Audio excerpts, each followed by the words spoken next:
Hi, I know I'm just a cat, but I believe in kindness. If you click subscribe under this video, you'll make my day. You ever sit alone in your kitchen, surrounded by nothing but the humming of an old fridge and the slow drip of a leaky faucet, with one sad little cupcake in front of you, a candle that won't light right, and this nauseating realization curling in your stomach like a bad hangover that no one remembered? Not your mom, not your sister, not even your grown-ass kids who somehow find time to tag you in memes but not pick up a damn phone. That was me, 42. Not some sweet 16 you forget in the chaos of life. Not 21, where everyone's too drunk to care. 40 freaking 2. A grown woman with crow's feet and back pain who's been the backbone of every Thanksgiving, the emergency babysitter, the silent supporter who never asked for anything but a little damn recognition. I sat there in my worn-out pajamas, at my own kitchen table, with a sad cupcake from a gas station that the cashier practically gave away out of pity, and I realized something so ugly it made my stomach twist. I wasn't just forgotten, I was irrelevant. They didn't forget my birthday by accident. No, it wasn't just a slip of the mind, some silly little oversight. It was a pattern, a tradition even. The same thing happened last year, and the year before that. But this year, for whatever reason, it hit differently.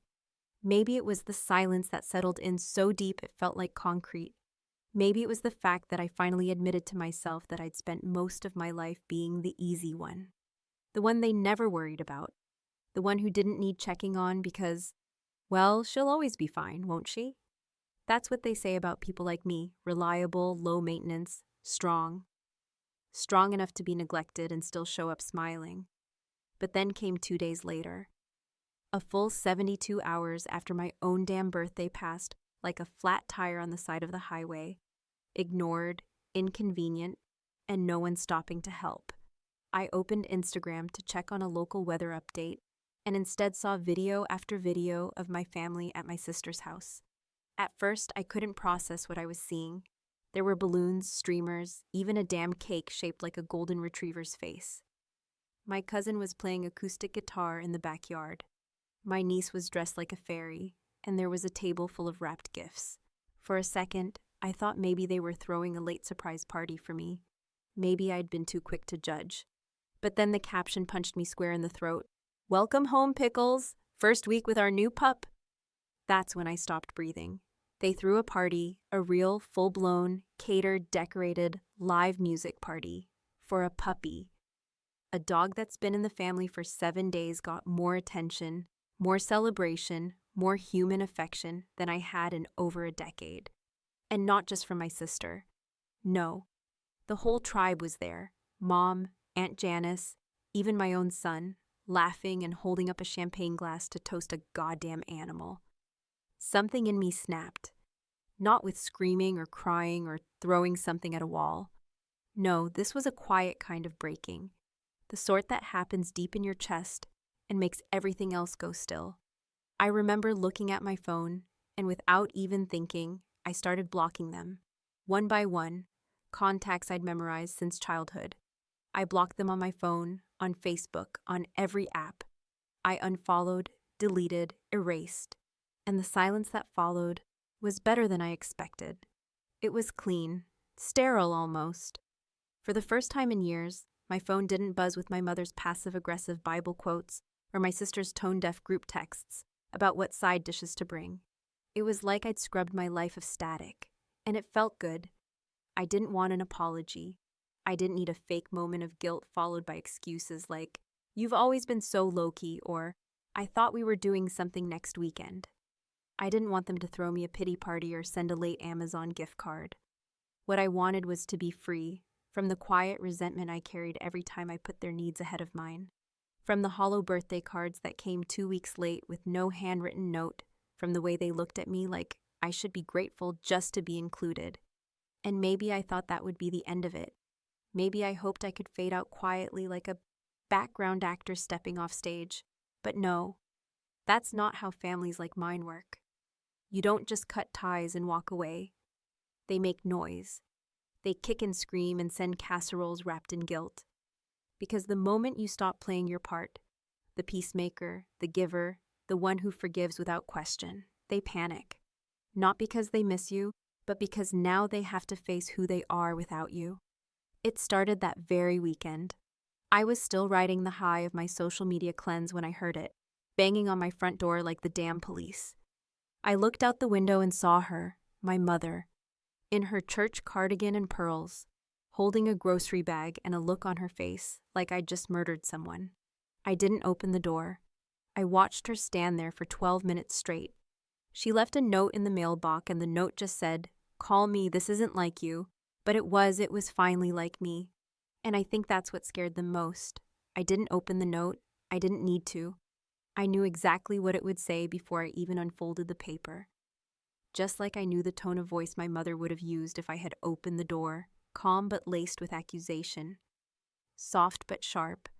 The kind of maternal disappointment that's not really about you doing something wrong, but about you disrupting the image she's carefully curated for decades. The note sat on the kitchen table next to a crusted-over coffee mug and a yellowed stack of coupons I would never use, and it just stared at me like it was daring me to acknowledge its power. But I didn't. I let it sit there like a relic of a past I was no longer obligated to honor, because something in me had shifted, something that felt dangerous and necessary all at once. For the first time in my life, I had decided that I wasn't going to respond just because someone else decided it was time for me to. I wasn't going to get pulled back in by a guilt trip wearing a cardigan. The next day, it escalated. My sister, Ashley, the golden child who never forgot a single anniversary or dog adoption date, but somehow managed to forget her own sister's birthday 5 years in a row, sent me an email. It wasn't long or emotional or even remotely apologetic. It was titled, and I quote, "Let's be adults." And the body of the email was a mere 2 sentences. "You're being dramatic. Call mom before she gets more upset." There was no "I'm sorry," no "hey, I didn't realize," not even a lazy happy belated. Just a command disguised as a suggestion, and a condescending tone that said more about how she viewed me than anything else ever could. In her world, my silence was a tantrum, not a boundary. My absence was an act of defiance, not self-respect. And that was the problem. It always had been.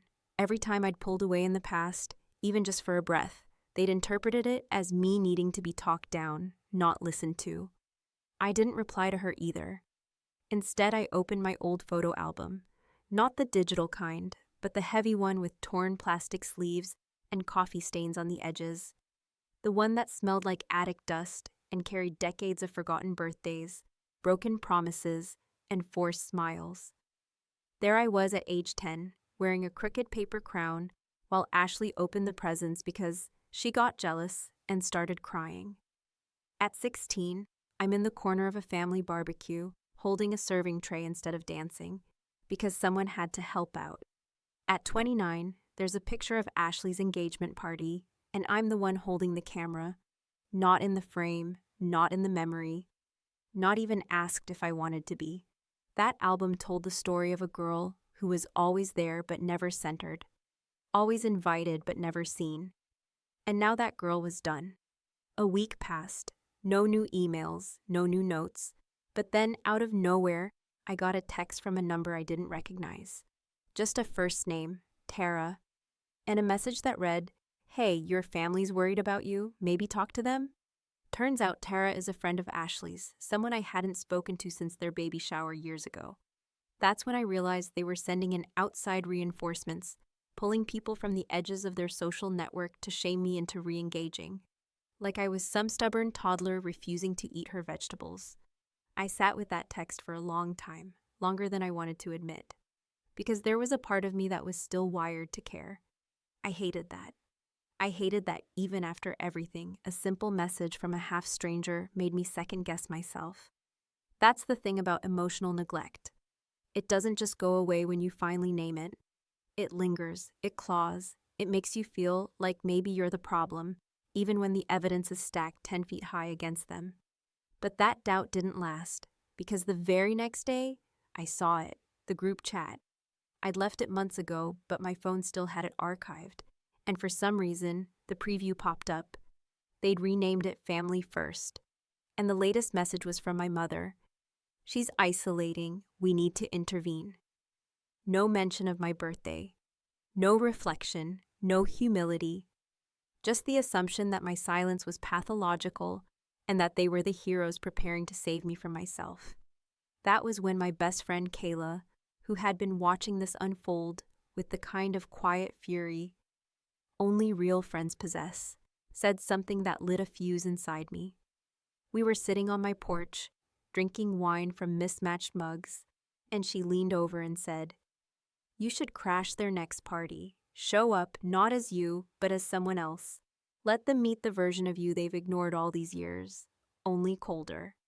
It started as a joke. We laughed. We imagined the disguises I could wear, the things I could say, the chaos I could unleash. But as the wine sank in and the night grew darker, that joke started to solidify into something real. Because Ashley was throwing a housewarming party in 2 weeks. Big event. Invites already out. Pictures already being teased on her social media with captions like, "Can't wait to celebrate our new chapter." And I thought, what if? What if I walked in unnoticed? What if I saw firsthand what they said about me when they thought I was gone? What if I didn't just disappear from their lives, but haunted them instead? I pulled out the invite from a mutual acquaintance's forwarded email and clicked RSVP. No name, just a quiet acceptance. I didn't know what I was going to do when I got there. Not exactly, but I knew I wouldn't be invisible anymore. And I knew this time, I wouldn't be the one left holding the damn camera. The morning of Ashley's housewarming party, I woke up earlier than usual, not because I was nervous or anxious, but because there was a strange kind of energy in my chest, like something powerful and ancient had finally stirred inside me, after lying dormant for far too long. And I knew this wasn't just about showing up or making a scene. It was about reclaiming a piece of myself that had been chipped away, year after year, in 1,000 subtle, civilized, socially acceptable betrayals. I brewed my coffee slowly, letting the sound of the machine fill the room like a war drum, and I stood there barefoot in my kitchen, staring out the window, watching the morning light settle on the lawn like a promise that the past could be disturbed, that memories could be unsettled, and that sometimes the only way to get heard was to stop speaking nicely. I didn't wear anything dramatic. No costume, no theatrical hat, no wild wig. But I did make a few careful changes. I pulled my hair back in a way I never did, wore sunglasses that hid just enough of my face to pass for unfamiliar, and chose an outfit that was flattering but forgettable. Something about blending in felt more dangerous than standing out. I didn't want to be noticed right away. I wanted to walk among them, unrecognized, and see the show they put on when they thought I wasn't watching. That was the real revenge, not the explosion, but the observation. The house was just like I imagined, over-decorated, over-smelling of essential oils and new money, with enough Pinterest-approved charm to make your stomach turn. There were fairy lights strung across the backyard, like they were trying to stage a wedding for a lifestyle blog. And everyone was already half a glass in, laughing too loudly, hugging too long, pretending like life hadn't just abandoned someone they claimed to love. I slipped through the front gate unnoticed, moving like smoke through a crowd that never bothered to remember what the fire looked like. No one looked twice, not even Ashley. She was standing near the patio bar, in a flowing linen dress, holding a stemless glass of rosé, and giggling at something our cousin Kevin was saying about brunch plans and puppy behavior. I stood there watching her for a full minute, listening to her talk about her house, her dog, her curated little life. And the more I listened, the more surreal it felt, like I had never existed at all. My name wasn't mentioned, not in passing, not in a joke, not even in the hushed, dramatic tones families reserve for their difficult members. It was like I had been surgically removed from their collective memory, like my absence had been not just accepted but welcomed. That's when I heard it. From behind the bar, somewhere near the fire pit, I caught my cousin Lauren saying something that stopped me cold. Honestly, I think she's having another episode, she said, the word episode stretched out like bubblegum between her teeth. I mean, blocking everyone over a birthday? It's kind of pathetic. And then came the laugh, short, dismissive, the kind of laugh that burns hotter than any insult. I turned my head just slightly and saw the rest of the group nodding, half committed, half entertained, sipping their drinks like cruelty was just another ingredient in the cocktail. That was when the plan shifted. I hadn't come intending to sabotage anything. I hadn't come with malice or vengeance in the traditional sense, but in that moment, something inside me crystallized. An icy clarity that told me I wasn't just here to be ignored again. I was here to shake the snow globe, to rattle their pristine little world in a way they couldn't dismiss as hysteria or drama or mental instability. I wanted them to feel what it was like to have control wrested from their hands in the most polite, surgical way possible. So I walked inside. I knew where Ashley kept her laptop. She'd shown me once, back when we were on speaking terms, in that smug way people do when they want you to admire their organized home office. It sat in the guest room, open, unlocked, humming softly. I sat down at the desk and plugged in the small USB drive I'd prepared the night before. On it were a series of auto-run scripts and folder transfers. Nothing dangerous, nothing illegal. Just copies of every unflattering family photo I'd collected over the years, including ones they definitely wouldn't want circulated, paired with scheduled emails set to go out over the next few days, addressed to them and only them. The captions were simple. Remember this? This was the moment you said I was too sensitive. This is what it looks like when you lie and smile at the same time. I didn't take anything. I didn't destroy anything. I simply left them a reminder that I existed, that I saw, remembered, documented, and had teeth behind the silence. By the time I slipped out of the house, the sun had started to set, casting long shadows across the lawn where the laughter had grown louder, more brittle, more desperate, like they were trying to drown out the inevitable. I didn't look back. I didn't need to. I knew the ripple had started. Later that night, I saw it. A cryptic story on Ashley's page, black screen, white text. Some people will do anything for attention. Sad.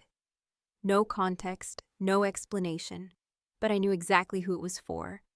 And I knew that finally they were beginning to feel what I had felt for years, watched, judged, vulnerable. And the best part? I hadn't raised my voice once.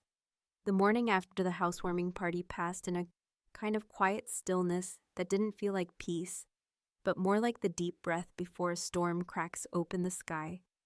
The kind of silence that makes your skin itch because you know it can't last. I sat at the kitchen table, the same one where I'd spent my birthday 2 weeks earlier, but this time I didn't feel hollow. I felt alert, like my body knew before my mind caught up that something was coming, and it wasn't going to be subtle.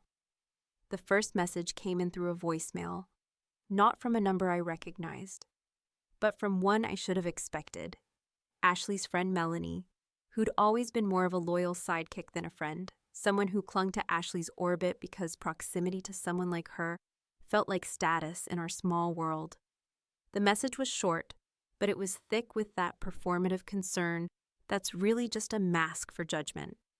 Hey, so I don't want to get involved, but I think what you're doing is really hurtful. Everyone's kind of shaken up. Maybe you should talk to your sister before this gets even more out of hand. Even more out of hand. The phrase stuck in my throat like a splinter because what exactly was out of hand to them? Me refusing to sit at their table and smile through another year of passive neglect? Me not showing up with a dish and a forced laugh and pretending that forgetting my birthday was just one of those things that happens when life gets busy? No, what was truly out of hand was the audacity of someone finally calling them out without raising their voice or breaking their windows.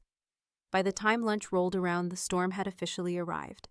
Aunt Janice, queen of the guilt parade and self-appointed family historian, decided to chime in with a long Facebook message, because texting would be too direct, and God forbid we talk like people. She started with her usual "I've lived a long life" sermon, and quickly pivoted into how your behavior is dividing the family. as if my silence, my withdrawal, my non-compliance with the family's emotional hierarchy was a grenade I had thrown into their sacred tradition of ignoring the inconvenient.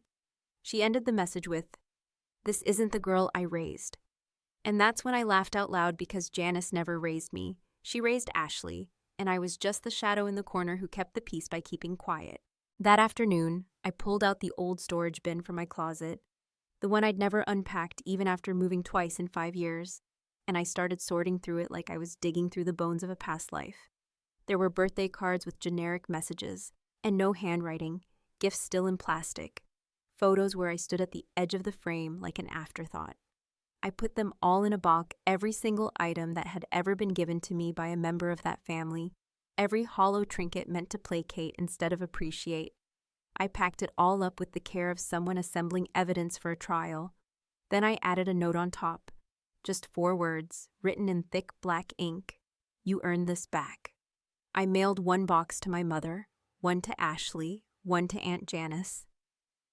The rest I dropped anonymously at a few relatives' porches. No signature, no return address, just a box full of memories that never felt like mine to begin with.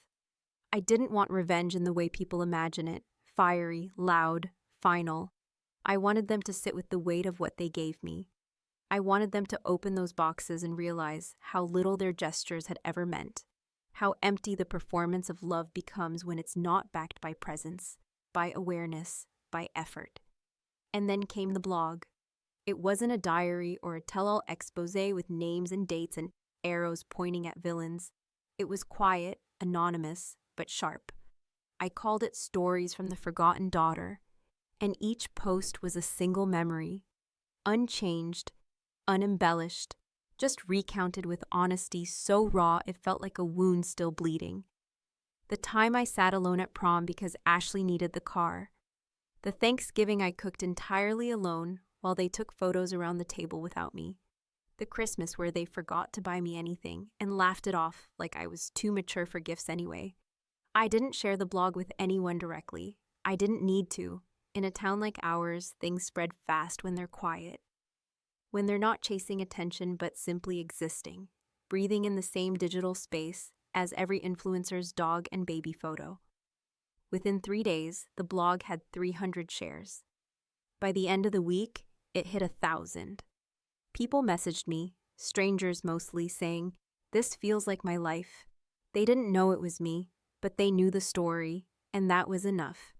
Ashley posted another story, this one with a full paragraph finally. "Someone is using our family's private moments to attack us. If you have any decency, stop reading. Some people don't know how to heal, they only know how to wound." But what she didn't understand, what none of them understood, was that telling the truth isn't the same as causing harm. The harm was already done. The silence, the absence, the years of being looked through instead of at, talked over instead of to, that was the damage. I was just finally putting language to it. The irony was that in all their panic, all their finger-pointing and desperate attempts to regain control, not a single one of them said the words I'd been waiting decades to hear. "We hurt you, not even close." Because for them, accountability was an act of weakness, and their pride was thicker than their love. And so I kept writing, I kept mailing, and with every post, with every carefully chosen sentence, I peeled back the polished layer they'd painted over our family story, exposing the cracks they'd pretended weren't there.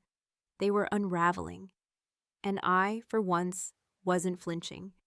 It had been exactly 23 days since I'd blocked my family, infiltrated my sister's party, sent back a lifetime of sentimental debris, and published my first anonymous story on the blog that had now, despite my intentions, gained a sort of quiet momentum among people who seemed to know exactly what it meant to be the one left behind. Not with fists or slammed doors, but with indifference so subtle it looked, from the outside, like peace.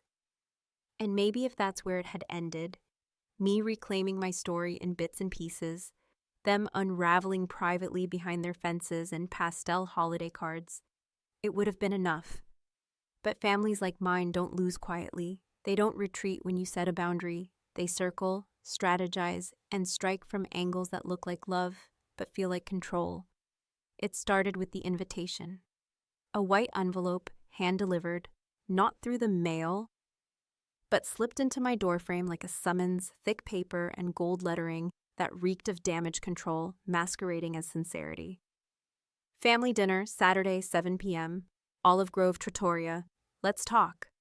No sender, no RSVP request, no apologies. Just an assumption that I would come. Because surely I'd missed them by now. Surely I'd cooled off. Surely I hadn't meant to fracture the fragile ecosystem of family roles they'd spent decades maintaining. But I wasn't cooling off. I wasn't melting into nostalgia. I was sharpening. That entire week, I could feel the tension in my bones. Not fear, but preparation. The kind of awareness that comes not from paranoia, but from history. From knowing how many times you've been talked over, gaslit, guilt-tripped into apologizing for things you never did, and told that your pain was either a phase or a misunderstanding. I didn't need closure. I didn't even need an apology, though God knows it would have been the first real one in a lifetime. What I needed, and what I had finally earned, was control over my presence, my narrative, my emotional real estate. And so I said yes to the invitation, but I didn't come alone. The lawyer's name was Jessica, and she wasn't some bulldog in a pantsuit there to scare anyone. She was calm, articulate, and precise, the kind of woman who wore silence like armor and understood that sometimes the most devastating sentences aren't shouted in courtrooms, but spoken in linen restaurants over overpriced appetizers. We arrived 10 minutes early. I wanted them to see me already seated, already grounded, already immune to the performance they were about to put on.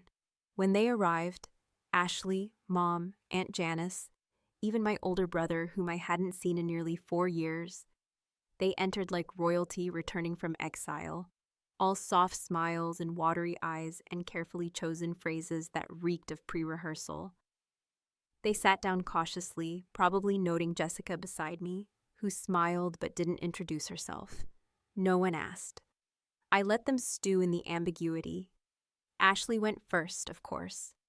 "We're glad you came. We didn't realize things had gotten this bad. We never wanted you to feel excluded." A masterpiece of avoidance. No ownership, no timeline. Just vague acknowledgement that something had happened, not that they had caused it. Mom followed suit. "Families go through things. We don't always handle everything perfectly, but we're still your family, and we just want things to be normal again." Normal. The word landed on the table like spoiled meat, because for me, normal had meant birthdays forgotten like expired milk, emotional labor taken without thanks, and the constant erasure of my voice until it sounded, even to me, like an inconvenience. Jessica didn't speak until I nodded. She pulled a small folder from her bag and laid it gently on the table. "These are documents that formally remove every individual in this room, from emergency contact lists, next of kin designations, and any implied authority over my client's medical or legal decisions. We're also filing paperwork to ensure that in the event of any future estates, inheritances, or property claims, no assumptions can be made about familial obligation." The silence that followed was delicious. Ashley's mouth opened, then closed. Mom blinked like she'd just stepped off a cliff and realized there was no bottom. Janice reached for her wine glass like it might explain what was happening. I didn't gloat. I didn't scream. I just said quietly but clearly, "I'm not angry. I'm done. And I think somewhere, deep down, you all knew this was coming. You just didn't think I'd ever choose myself over the illusion of being part of the family. But I have. And I will keep choosing myself every single time." No one responded right away. Eventually, Mom whispered, "So, that's it? You're cutting us off forever?" And for a moment, I considered giving her what she wanted. A soft answer, a hedge, a maybe. But then I remembered every silent birthday, every one-sided favor, every time I was the last to know, the first to forgive, and the only one expected to never make a scene.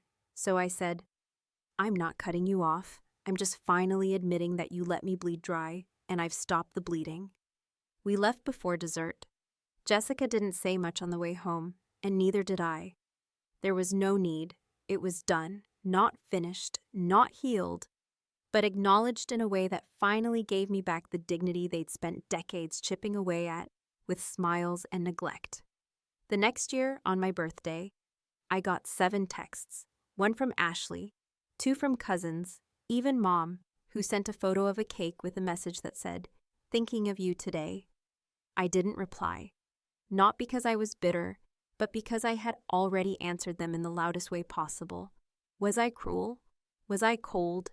Or was I, after a lifetime of being expected to absorb every slight without protest, simply free? You tell me.